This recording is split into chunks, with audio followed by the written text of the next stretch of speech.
नमस्कार दोस्तों, जन्मभूमि टीवी के इस एपिसोड में आपका स्वागत है।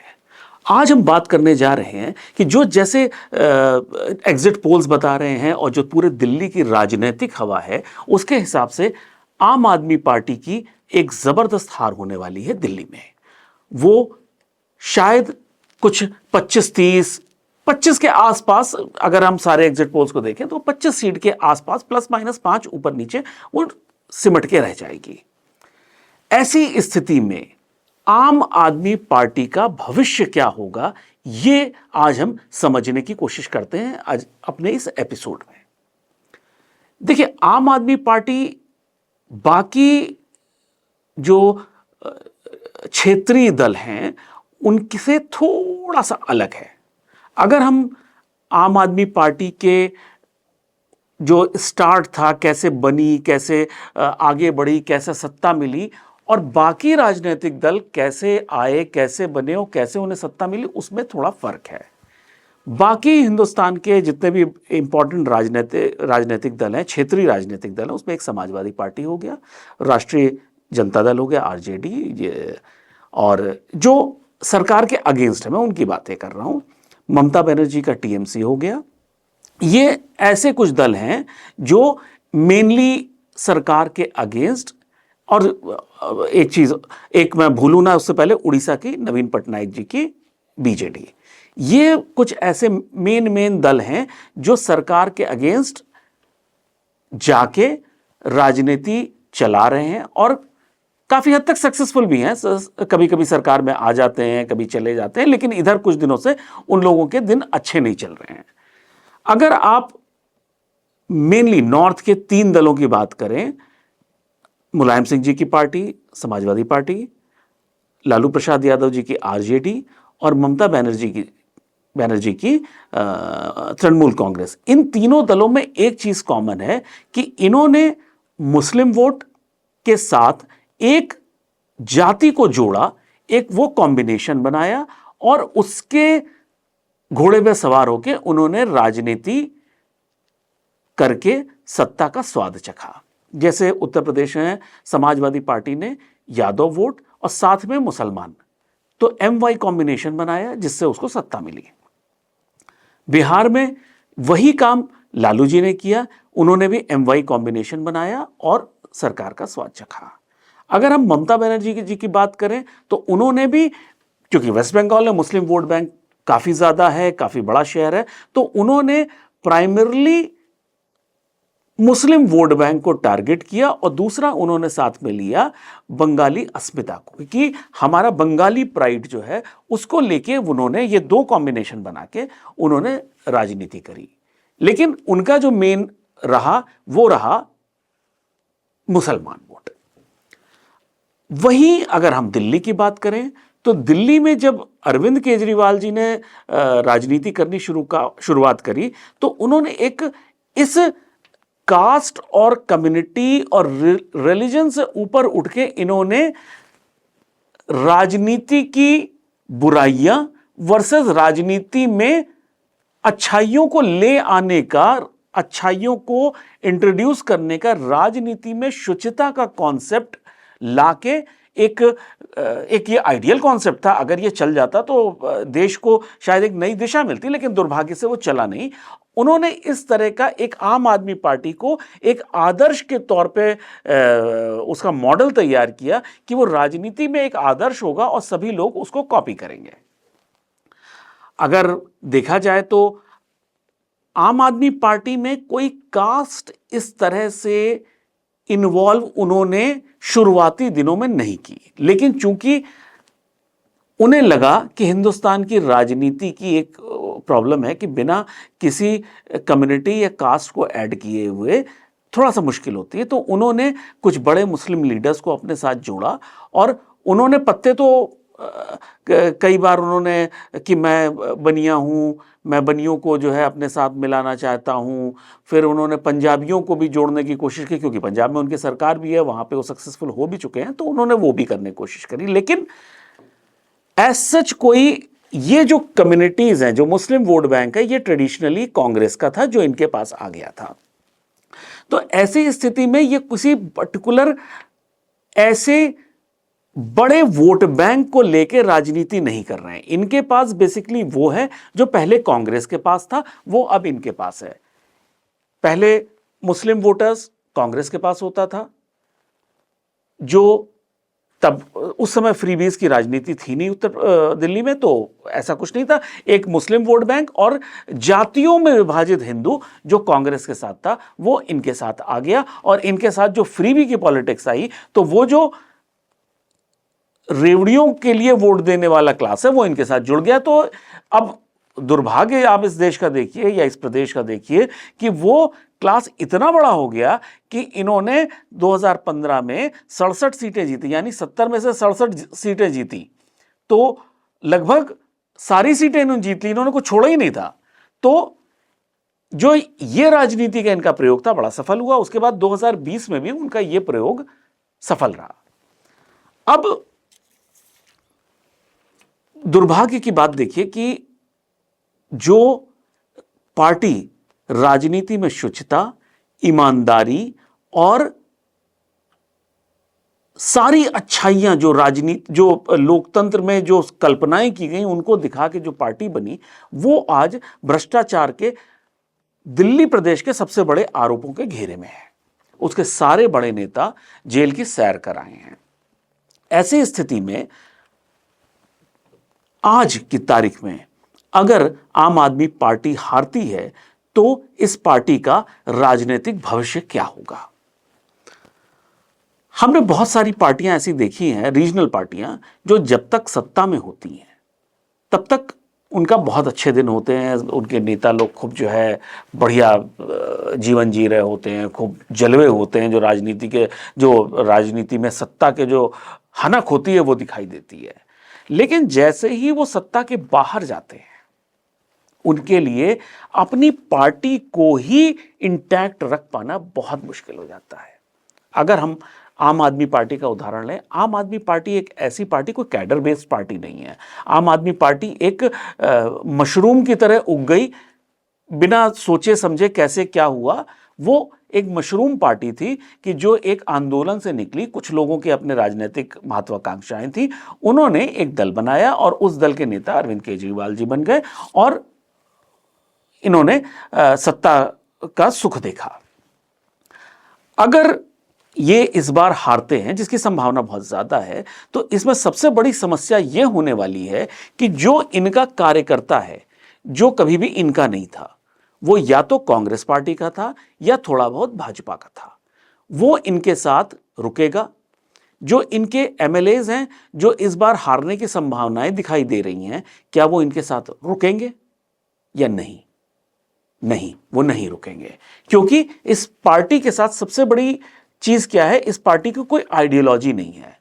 अगर आप किसी भी पार्टी के बारे में सोचते हैं कि बीजेपी के बारे में सोचें या कांग्रेस के बारे में सोचें, तो आपको बीजेपी के बारे में सोचेंगे तो ये समझ में आएगा कि वो हिंदुत्व, राष्ट्रवाद, इस टाइप की बातें करके, तो अगर किसी नेता कोई उससे एसोसिएट होता है तो वो आइडियोलॉजी से भी एसोसिएट हो रहा है। अगर आप कांग्रेस के बारे में विजुलाइज करते हैं तो आप ये सोचेंगे कि ये पार्टी एक परिवार पे जाके खत्म होती है कि नेहरू गांधी फैमिली इस पार्टी के मुखिया हैं और वो जैसा चाहते हैं उस पार्टी के साथ होता है, और वो सबको मिला के चलने की, कि हिंदुओं को भी साथ रखना है, मुसलमानों को भी साथ रखना है, किसी भी मुद्दे पे स्टैंड नहीं लेना, सबको मिला के चलना है।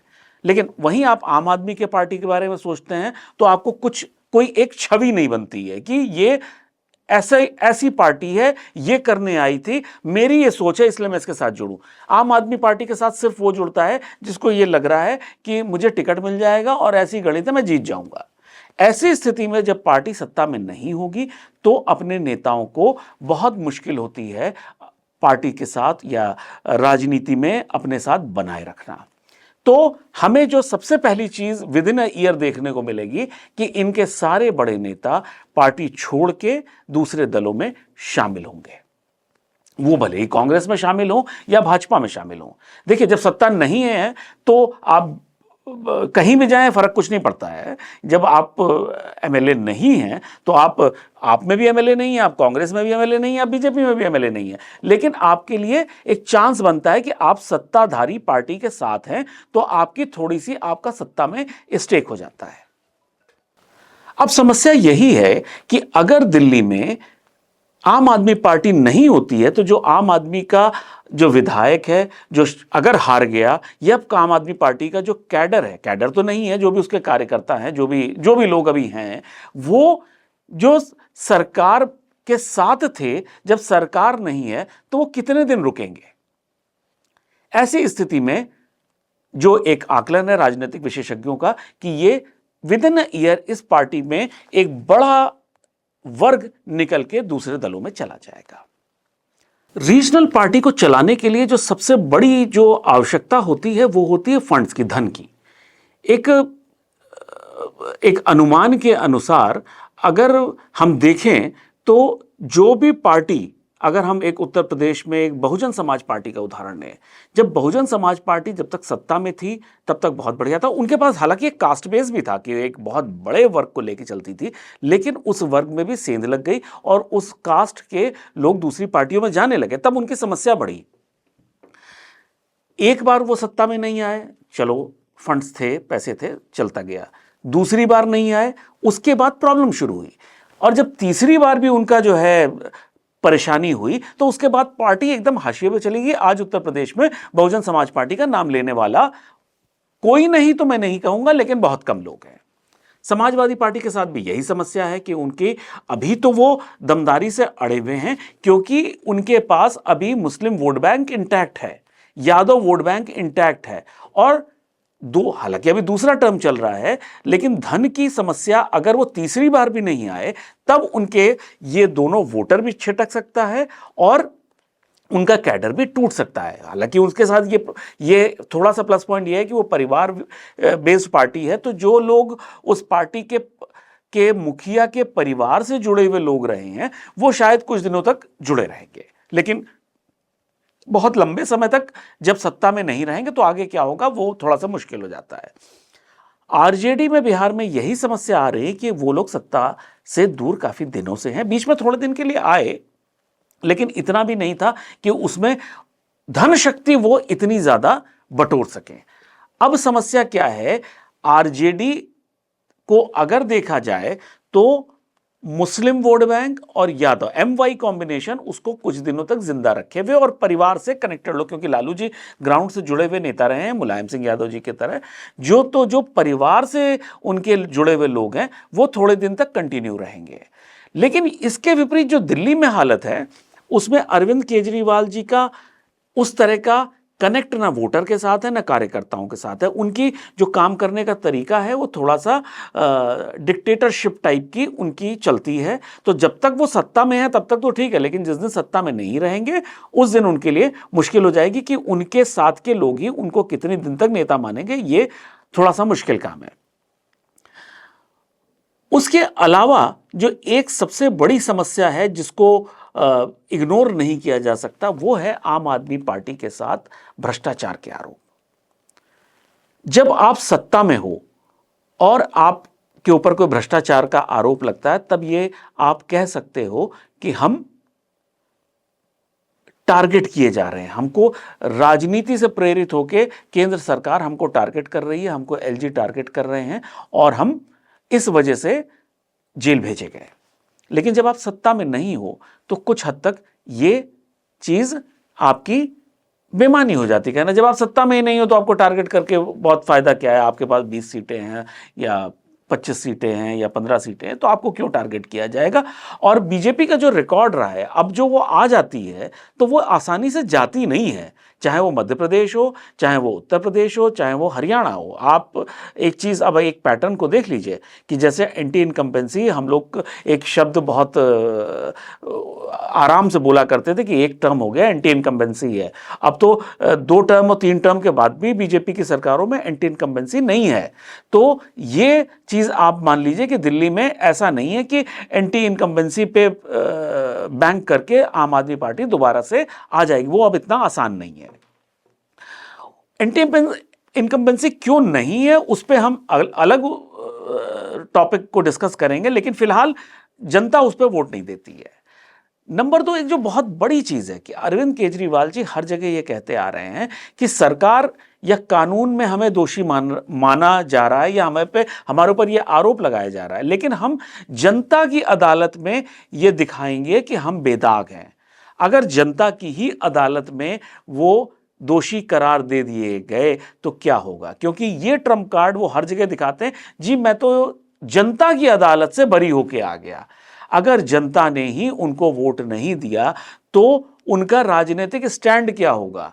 वो क्या कहेंगे? कैसे लोगों को फेस करेंगे? हालांकि फेस कर लेंगे, ऐसी कोई बात नहीं है, वो उतने राजनीतिक गुण उनको आते हैं। क्या अरविंद केजरीवाल जी पंजाब की तरफ मुंह करेंगे? ये एक राजनीतिक विश्लेषक सारे इस बात को कर रहे हैं कि दिल्ली हारने के बाद अरविंद केजरीवाल जी पंजाब का रुख करेंगे। इस पर मुझे थोड़ा सा डाउट लगता है। देखिए, ये ऐसी पार्टी है कि पंजाब में कोई अरविंद केजरीवाल जी को लीडर मान के इनको वोट पड़ा हो, ऐसा मुझे थोड़ा सा मानने में थोड़ी सी मुझे भी दिक्कत है। वहां पे क्या है कि वहां पे जो लोग कांग्रेस से या बीजेपी से या दूसरे दलों से नाराज होके, अकाली दल से नाराज होके जो थे, उनको इन्होंने टिकट दिया और वो जीते। स्पेशली उन इलाकों में जो बहुत ज्यादा आतंकवाद प्रभावित क्षेत्र थे, उन इलाकों में वो लोग जीते। उसमें जो वोटर था वो अरविंद केजरीवाल को शायद बहुत हद तक जानता भी नहीं था। उनके लिए जो वहां का लोकल लीडर था वो बहुत इंपॉर्टेंट था और उसको वोट मिले। अब ऐसी स्थिति में अगर अरविंद केजरीवाल जी वहां पे चले भी जाते हैं तो क्या मान साहब उनसे कहेंगे, हाजी साहब आप आ गए सर जी, मैं आपके लिए कुर्सी खाली कर रहा हूं? ये क्या हम मान सकते हैं? मुझे तो नहीं लगता। क्या ये डिप्टी चीफ मिनिस्टर बनेंगे? ये वो नहीं बनेंगे।